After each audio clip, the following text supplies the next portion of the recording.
साथियों नमस्कार। साथियों, कल पूरी दुनिया में एक खबर वायरल रही और जिसमें ट्रंप की चरण वंदना कर रहा है पाकिस्तान का पीएम, और पूरी दुनिया देख रही थी कि कोई नेता इतना ज्यादा गिरा हुआ कैसे हो सकता है, इतना ज्यादा भिखारीपन उसके अंदर कैसे हो सकता है कि चमचागिरी की सारी हदें पार कर दे। ऐसी कई तस्वीरें कल वायरल हुई हैं, आपने भी देखी होंगी। हम कल वीडियो नहीं बना पाए, आज जिक्र कर रहे हैं। ये देखिए, ये देखिए। अरे थोड़े पैसे मिल जाते तो काम बन जाता।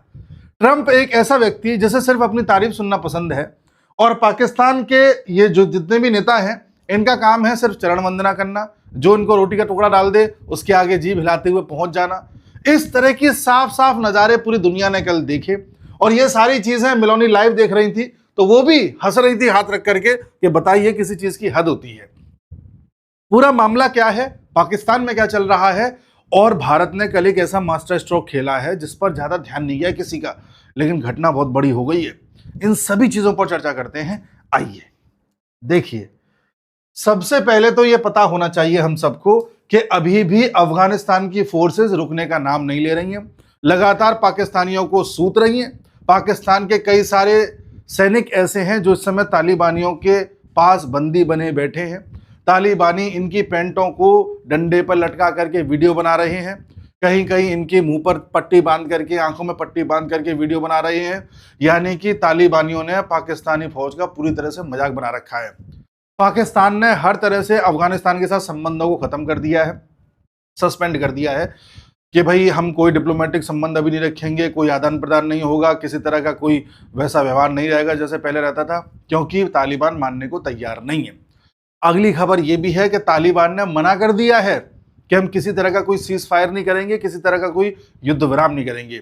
और तालिबान ने अफगानिस्तानियों से, यानी अपने देश के लोगों से साफ साफ कह दिया है कि पाकिस्तान को दोस्त समझने की गलती ना करें। पाकिस्तान ने भी कह दिया है कि हम अफगानिस्तान को दोस्त समझ रहे थे, गलत कर रहे थे, ये दोस्त नहीं दुश्मन है। अब आप एक बात बताइए, अगर पाकिस्तान अफगानिस्तान को दुश्मन मानता है तो ये अच्छी बात है हमारे लिए, या दोस्त माने ये अच्छी बात है? जाहिर सी बात है, दुश्मन माने तब अच्छी बात है। और आप जानते हैं कि तालिबान यानी कि अफगानिस्तान के जो विदेश मंत्री हैं वो इस समय भारत में आए हुए हैं। ऐसी स्थिति में बॉर्डर पर क्लैशेस हो रहे हैं, तो पता नहीं क्या लिंक है, हमें नहीं पता। तो अभी भी चल रहा है रस्साकसी। अच्छा, कई सारे ट्रक्स ऐसे हैं जो इस समय बॉर्डर पर खड़े हो गए हैं, आवाजाही बंद हो चुकी है। कई जगह पर धारा 144 लागू है, कई जगह पर ये युद्ध चल रहा है, कई जगह पर फायरिंग हो रही है। इस वजह से जो आदान प्रदान होता है सामानों का, वो भी हो नहीं पा रहा है। ना तो क्रॉस बॉर्डर हो रहा है और ना ही इंट्रा कंट्री हो रहा है। यानी कि अगर पाकिस्तान ये सोचे कि पंजाब से खैबर पख्तूनख्वा कुछ पहुंचा दें या बलूचिस्तान से खैबर पख्तूनख्वा कुछ पहुंचा दें, तो नहीं पहुंचा पा रहा है। और ना ही अफगानिस्तान से कोई आवाजाही है। अफगानिस्तानियों ने पाकिस्तान के बड़े बड़े मिनिस्टर्स को, इंक्लूडिंग विदेश मंत्री को भी वीजा देने से मना कर दिया है। कह दिया है कि हम किसी तरह का कोई इनको वीजा नहीं दे सकते, हमारे देश में इनकी एंट्री बैन है। इस लेवल का खिसिया के बैठा हुआ अफगानिस्तान। इसके अलावा क्या खबर आ रही है? इसके अलावा तो यही है जो चर्चा का विषय बने हुए हैं, कार्टून। अच्छा देखो, इसका कोट देखो, कोट ऐसा नहीं लगता है किराए का मांग के ले गया है? ये देखो। अच्छा, ये कोट इसने सबसे बेस्ट कोट पहना होगा जब इसको पता चला होगा कि इजिप्ट में बुला रहे हैं, डोनाल्ड ट्रंप के साथ खड़े होना है, ट्रंप की तारीफ करनी है, तो सबसे अच्छा वाला सूट निकालो, ये वाला सूट निकालो। सबसे अच्छा जो उसने सूट पहना है उसमें भी ये सबसे बड़ा चमचा नजर आ रहा है। ये देखिए, देखो साफ साफ पता चल रहा है कि ये भीख मांगने गया है। ये थोड़ा सा सूट बूट वाला भिखारी है, साफ साफ पता चल रहा है। तो किस तरह के ये लोग हैं, किस तरह की इनकी विचारधारा है, मैं समझ ही नहीं पा रहा हूं। अपनी जनता को सिर्फ बेवकूफ बनाना जानते हैं, कैसे भी करके गुमराह करके रखो। इस तरह के ये लोग हैं। जब डोनाल्ड ट्रंप यहां पर भाषण दे रहे थे तो डोनाल्ड ट्रंप ने कहा कि शहबाज शरीफ ने मुझसे एक बात कही थी, मुझे उम्मीद है कि वो दोबारा रिपीट करेंगे। तब पीछे से कहता हाँ हाँ कर देंगे कर देंगे। फिर दोबारा से इसने बात रिपीट करी शहबाज शरीफ ने, और क्या कहा? शहबाज शरीफ ने कहा कि भाई मैं दोबारा से ये बात कहता हूं, अंग्रेजी में बोला था, मैं दोबारा से ये बात कहता हूं कि ये ग्रेट लीडर ट्रंप को नोबेल पुरस्कार मिलना चाहिए। इस तरह से इन्होंने बात कही। You want to say what you said to me the other day? I mean, come. Would you like to say what you said the other day? Today, again, I would like to nominate this great president for Nobel Peace Prize. because I genuinely feel that he is the most genuine and most wonderful candidate for Peace Prize, because he has brought not only peace in South Asia, saved millions of people. और सभी लोग वहां पर अपने अपने तरीके से reactions दे रहे थे कि बताइए, चरण वंदना की, चमचागिरी की भी कोई हद होती है। ये खैर अपनी उसमें लगा रहा। अच्छा, इसमें ये जो मीटिंग हुई है इजिप्ट में मीटिंग हुई थी गाजा पीस प्लान को लेकर के, जिसमें फिलिस्तीन और इजराइल के बीच में जो डील हुई है उस पर बातचीत होनी थी और सभी लोग सहमति उस पर जता रहे थे। आप जान के हैरान होंगे, इजिप्ट में इजराइल और फिलिस्तीन के बीच या गाजा और इजराइल के बीच में ये डील हो रही है और वहां पे इजराइल के ही नेतन्याहू नहीं गए, भारत के प्रधानमंत्री नहीं गए, चौधरी बन के कौन गया? पाकिस्तान का पीएम। हम जाएंगे। अभी देखो ये कैसे फंसा है बुरी तरह से।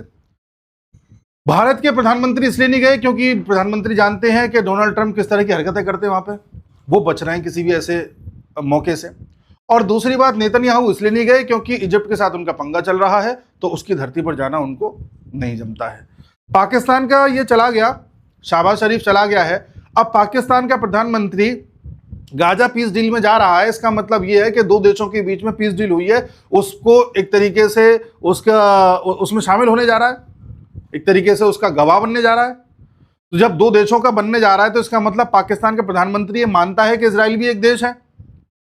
इसी बात की पाकिस्तान में कलेश है इस वक्त। एक्चुअल में पाकिस्तान ये नहीं मानता कि इजराइल एक देश है, पाकिस्तान ने इजराइल को देश की मान्यता नहीं दी है। लेकिन पाकिस्तान जिस तरह से इस समय डोनाल्ड ट्रंप की चरण वंदना कर रहा है, ऐसी स्थिति में पाकिस्तान को ट्रंप की हर हाँ में हाँ मिलाना है। तो ट्रंप ने जब ये पीस प्लान लागू किया तो इन्होंने हाँ में हाँ मिला दी।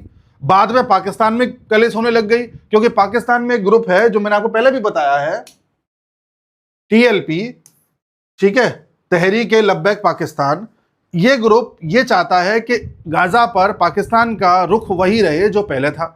ये ग्रुप ये चाहता है कि पाकिस्तान इजराइल को देश की मान्यता न दे। ये ग्रुप ये चाहता है कि पाकिस्तान इस्लाम के लिए वैसे ही लड़े जैसे लड़ता आया है। अब इस ग्रुप को ऐसा लग रहा है कि पाकिस्तान ऐसा कर नहीं रहा, तो ये लोग सड़कों पर आ गए हैं और लगातार विरोध प्रदर्शन कर रहे हैं। पाकिस्तान का प्रधानमंत्री या आसिम मुनीर इस पूरे मायाजाल में इस तरह से फंसे हैं कि अगर ये ट्रंप की बात नहीं सुनते तो ये मरे, इन्हें भीख नहीं मिलेगी, और अगर ये इनकी बात नहीं सुनते, इनके जो कलेश कर रहे हैं, तो फिर ये अपने घर में घिरे, वहां पर इनका कुछ नहीं होना। ऐसी स्थिति में पाकिस्तान ने क्या किया है? अच्छा, पाकिस्तान की एक चाल और है। पहले आप ये जानिए तहरीक-ए-लब्बैक पाकिस्तान है क्या, ध्यान से सुनिएगा। ये एक ग्रुप है जो अब एक पॉलिटिकल पार्टी बन गई है। इसको 2015 में बनाया था। इस ग्रुप को जानबूझ करके वहां की फौज ने बनवाया था, एक प्रॉक्सी ग्रुप के तौर पर। जैसे भारत में आपने देखा होगा कई लेफ्टिस्ट लोग होते हैं, वो कई बार सरकार का विरोध कराना चाहें तो कभी किसी ग्रुप को आगे करवा देते हैं, कभी कोई प्रोटेस्ट करने आ जाता है। इनको टूल किट कहा जाता है। कभी जेएनयू के प्रोफेसर कर रहे हैं, कभी कोई कर रहा है। इसी तरह से वहां पर भी इनकी टूल किट होती है आतंकियों की। वहां पर टीएलपी बोला जाता है इसको, तहरीक-ए-लब्बैक पाकिस्तान एक ग्रुप है। इस ग्रुप को बरेलवी थॉट का माना जाता है और बताया जाता है कि बड़े ही सॉफ्ट इस्लामिक लोग होते हैं, सूफी टाइप के होते हैं, जो इस्लाम के लिए अपनी आवाज उठाते हैं।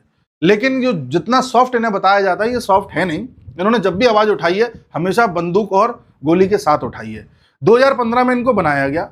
उसके बाद आपको याद होगा नवाज शरीफ पाकिस्तान के प्रधानमंत्री थे। नवाज शरीफ भारत के साथ संबंध अच्छे बनाना चाहते थे। इनको ये पता लगा, या कहें कि वहां की फौज को लगा, पाकिस्तान की फौज को लगा कि नवाज शरीफ कुछ ज्यादा ही फ्रेंडली हो रहे हैं इंडिया के, कुछ ना कुछ ऐसा करो कि नवाज शरीफ का स्टेचर गिर जाए। तो नवाज शरीफ के खिलाफ विरोध प्रदर्शन होने लगे, जिसमें इसकी महत्वपूर्ण भूमिका थी। ये जो टीएलपी ग्रुप है, ये करता सब फौज के कहने पर ही है, लेकिन दिखता ऐसा है जैसे पाकिस्तान की आम जनता कर रही है। फौज अपने हिसाब से इस ग्रुप का इस्तेमाल करती है। उसके बाद क्या हुआ था, 2017 में जो नवाज शरीफ हैं, उन्होंने एक बिल पास करा दिया था, जिसमें जब ओथ लेते हैं, शपथ लेते हैं, तो उसमें भाषा में थोड़ा सा परिवर्तन करा दिया था, जिसमें प्रॉफिट मोहम्मद के बारे में पहले कुछ और बात थी, बाद में कुछ और बात हो गई थी। इस बात को लेकर के ग्रुप भड़क गया। इस ग्रुप ने बड़े लेवल पर प्रोटेस्ट कर दिए। प्रोटेस्ट करने के बाद देखिए, प्रोटेस्ट करने के बाद वहां के जो कानून मंत्री थे उनको इस्तीफा देना पड़ा था। ठीक है, नबुव्वत बिल था, इसमें 2017 के इलेक्शन बिल के तौर पर इसको लाया गया था। फिर वहां पर जो उनके लॉ मिनिस्टर थे जाहिद हामिद, इनको इस्तीफा देना पड़ा था। उसके बावजूद भी ये जो टीएलपी ग्रुप है इसका लगातार प्रदर्शन जारी रहा। कभी ये प्रदर्शन करता था सुप्रीम कोर्ट के जजेस के खिलाफ, कभी ये प्रदर्शन करता था किसी यूनिवर्सिटी के प्रोफेसर के खिलाफ, कभी ये प्रदर्शन करता था वहां के मंत्रियों के खिलाफ। प्रदर्शन का टॉपिक क्या रहता है? ब्लास्फेमी, ईश निंदा। जहां भी इनको लगा, वहां की फिल्में बनती हैं उनके खिलाफ भी ये आ जाता था। जहां भी इनको लगा कि इनके ईश्वर की थोड़ी सी भी कहीं कुछ गड़बड़ हुई, वहीं पर ये विरोध प्रदर्शन करने लग जाते थे। इस तरह से इनका उपयोग किया गया। फिर बाद में जब नवाज शरीफ, जब इलेक्शन होने थे पाकिस्तान में, तब नवाज शरीफ को चोट पहुंचाने के लिए इस ग्रुप का और इस्तेमाल किया गया और फलस्वरूप नवाज शरीफ की पार्टी को पंजाब में बहुत ज्यादा नुकसान हुआ और सत्ता में नहीं आ पाए थे। उसके बाद आप देखिए, जब इमरान खान हाथ से जा रहे थे तो इमरान खान के खिलाफ विरोध प्रदर्शन कराने के लिए इस ग्रुप का इस्तेमाल किया गया और फाइनली 2024 में इस ग्रुप को एज अ पॉलिटिकल पार्टी उतार दिया गया और चौथी सबसे बड़ी पॉलिटिकल पार्टी बनकर के ये उभरा। इस समय इसको लीड कर रहे हैं खादिम हुसैन रिजवी के जो बेटे हैं साद हुसैन रिजवी। खादिम हुसैन रिजवी की 2020 में मौत हो गई है। तो ये ग्रुप चलाया जा रहा है। आप कहोगे फिर इस ग्रुप ने वहां पर एकदम दंगे फसाद कैसे कर दिए पाकिस्तान में? इस ग्रुप को अभी वहां की फौज ने इस्तेमाल किया था कि भाई आप कैसे भी करके विरोध प्रदर्शन करो और अमेरिका को यह लगना चाहिए कि पाकिस्तान की फौज और पाकिस्तान की सरकार तो अमेरिका के गाजा पीस प्लान के साथ खड़ी है, लेकिन जनता नहीं मान रही है और जनता सड़कों पर आ गई है, तो इसलिए फिर हम अपना बयान बदल देंगे। समझ रहे हैं आप? तो टीएलपी का एक जनता के रूप में इस्तेमाल करने का फैसला किया था आसिम मुनीर ने। इसलिए इनसे कहा तुम सड़कों पर आओ और ड्रामा स्टार्ट करो। ये सड़कों पर आए, इन्होंने ड्रामा स्टार्ट किया। फिर पता नहीं क्या मिसअंडरस्टैंडिंग हुई कि वहां की पुलिस ने इन पर फायरिंग करना स्टार्ट कर दिया। खैबर पख्तूनख्वा में इन पर फायरिंग करना स्टार्ट कर दिया और जैसे ही फायरिंग स्टार्ट हुई तो कुछ लोग यहाँ के मारे गए टीएलपी के। अब इनके जब कुछ लोग मारे गए तो फिर क्या वो किसी की सुन रहे हैं? फिर आपस में इतना ज्यादा विरोध प्रदर्शन होने लगा कि पाकिस्तान के कई शहरों में, बड़े बड़े शहरों में आप देखोगे, चाहे आप लाहौर की बात कर लो, चाहे इस्लामाबाद की बात कर लो, रावलपिंडी की बात कर लो, इन सभी पंजाब के कई सारे शहरों में आप देखोगे, खैबर पख्तूनख्वा में आप देखोगे, कई शहरों में 144 लगानी पड़ी, कई शहरों में इंटरनेट बंद करना पड़ा और कई शहरों में तो हालत ये हो गए हैं कि पूरी तरह से यातायात ठप करना पड़ गया है। यानी ये जो टीएलपी ग्रुप है जिसे पाकिस्तान की फौज ने बनाया था, जो एक प्रॉक्सी था, वो फौज जब उसे इस्तेमाल कर रही थी तो वो उल्टा भारी पड़ गया और इस कदर भारी पड़ गया कि फौज से ही नहीं संभल रहा है। तो इस समय फौज इनसे भी परेशान है, इधर से तालिबान इन्हें पीट रहे हैं, उनसे परेशान है, फिर तहरीक तालिबान पाकिस्तान जो अंदर का ग्रुप है उससे परेशान है और आपको तो पता ही है बलूचिस्तान वाले तो परेशान करते रहते हैं और कोई भी मानने को तैयार नहीं है। मैंने लास्ट वीडियो में बताया था कि ये सब चल रहा है। इस समय तो ये हो गया है कि इन दोनों के तो रिश्ते ही खत्म हो गए अफगानिस्तान पाकिस्तान के। अफगानिस्तानियों ने इनके बड़े बड़े मंत्रियों को वीजा देने से मना कर दिया है। पाकिस्तान ने साफ साफ कह दिया कि हमारा दोस्त मुल्क नहीं है। साथ ही पाकिस्तान अब इस जो अंदर का टीएलपी ग्रुप है उसको भी नहीं संभाल पा रहा है।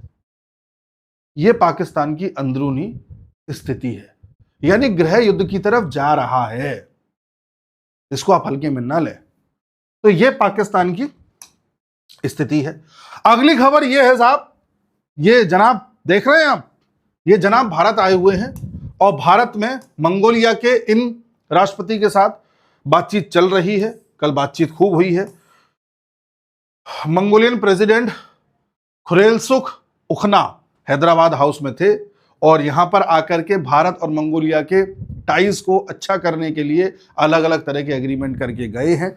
मंगोलिया कहां है? मंगोलिया यहां है, देखिए ये रहा मंगोलिया। आप गौर करिए, इसी समय अफगानिस्तान के विदेश मंत्री भारत में हैं। अफगानिस्तान कहां है? ये रहा। इसी समय मंगोलिया के हैं।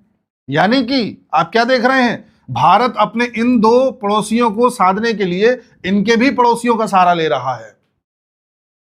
और प्रधानमंत्री ने मंगोलिया के राष्ट्रपति से बात करते समय बोला कि आप हमसे दूर नहीं हैं, आपको हम पड़ोसी ही मानते हैं। हमारे और आपके रिलेशंस तो बौद्ध काल से हैं।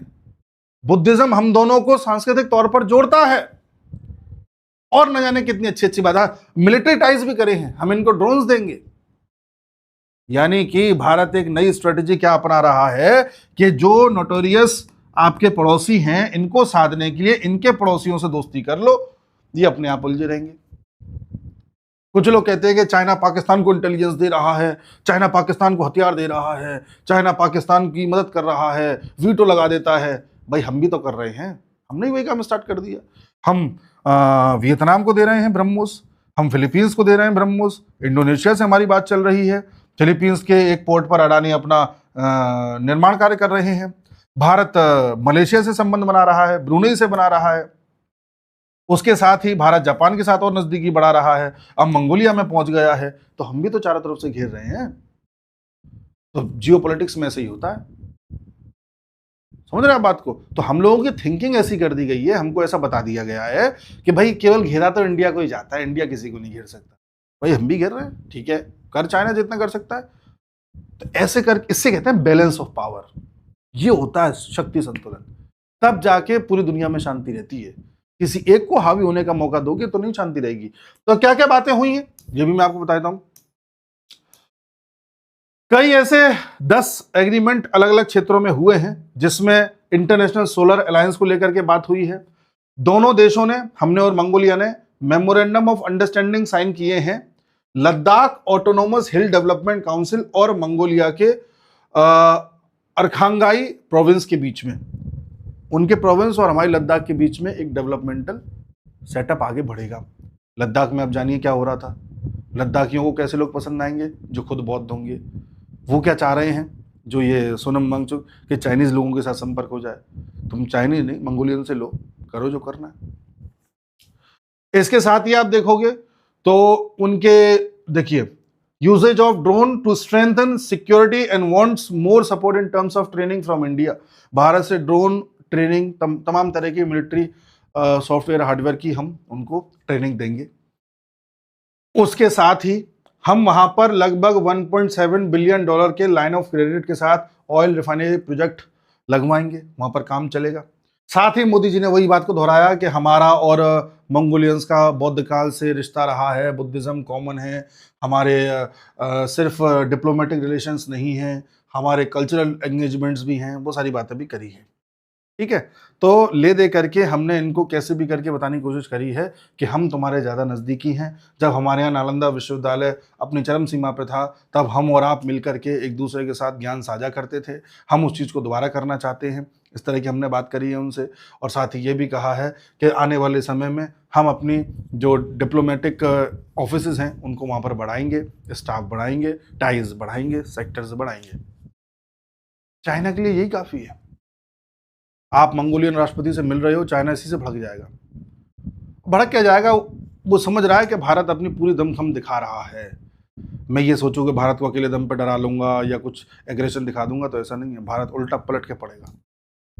तो ये एक पूरा प्रोग्रेस चल रहा है, जिसमें आप देख रहे हो कि देखो चाइना में और पाकिस्तान में अंतर क्या है। हमने अफगानिस्तान के विदेश मंत्री को भारत बुलाया, बातचीत हुई, पाकिस्तान तुरंत बौखला गया, तुरंत एयर स्ट्राइक कर दी और तब से युद्ध में है अफगानिस्तान के साथ। सेम काम हमने मंगोलिया के साथ भी किया, लेकिन चाइना ने कोई खास प्रतिक्रिया नहीं दी। तो ये जो भिखारी टाइप के जो देश होते हैं ना, ये ऐसी प्रतिक्रिया देते हैं। अब इस प्रतिक्रिया में खुद फंस गया, ये निकल ही नहीं पा रहा। लेकिन ये ऐसे नहीं करेगा, ये कुछ और पकड़ेगा। तो जो बड़े प्लेयर्स होते हैं वो अलग तरीके से बिहेव करते हैं, जो छोटे प्लेयर्स होते हैं वो रिएक्शनरी होते हैं। उनसे कुछ कह दो तुरंत जवाब दे देंगे, ये छोटे लोगों की खासियत होती है। बड़े लोग क्या करेंगे, सुन लेंगे, पहले वक्त आने पर जवाब देंगे, अपने तरीके से जवाब देंगे। तो हमें इंतजार है चाइना के जवाब का, आ जा, हम फिर और लेकर के आएंगे। ऐसे ही चलती है, ऐसे ही बैलेंस ऑफ पावर रहता है। तो खैर, आज हमारा जो टॉपिक था वो इस भिखारी से स्टार्ट हुआ था, और इसने जो अपनी फजीयत कराई है, फजीयत क्या, इसकी तो कोई इज्जत है ही नहीं है। बट हाँ, प्रधानमंत्री मोदी ने इस समिट में न जाकर के सबसे बढ़िया स्टेप लिया था, सबसे अच्छा काम किया। उनको बचना चाहिए किसी भी ऐसी जगह पर जाने से जहां ट्रंप हो और साथ में 2-4 नेता और हों। जब ये पाकिस्तान का पीएम तमाम तरह की बातें कर रहा था, सब अलग अलग तरीके से रिएक्शन दे रहे थे। सबके रिएक्शन से पता चल रहा है कि सब पाकिस्तान की हकीकत को जानते हैं, बस जियोपॉलिटिक्स में कोई ओपनली बोलता नहीं है। आने वाले समय में देखते हैं कि पाकिस्तान में गृह युद्ध कहाँ तक पहुँचता है, किस लेवल तक पाकिस्तान जाता है, कितना टूटता है, उसके बाद बात करते हैं। तब तक के लिए नमस्कार।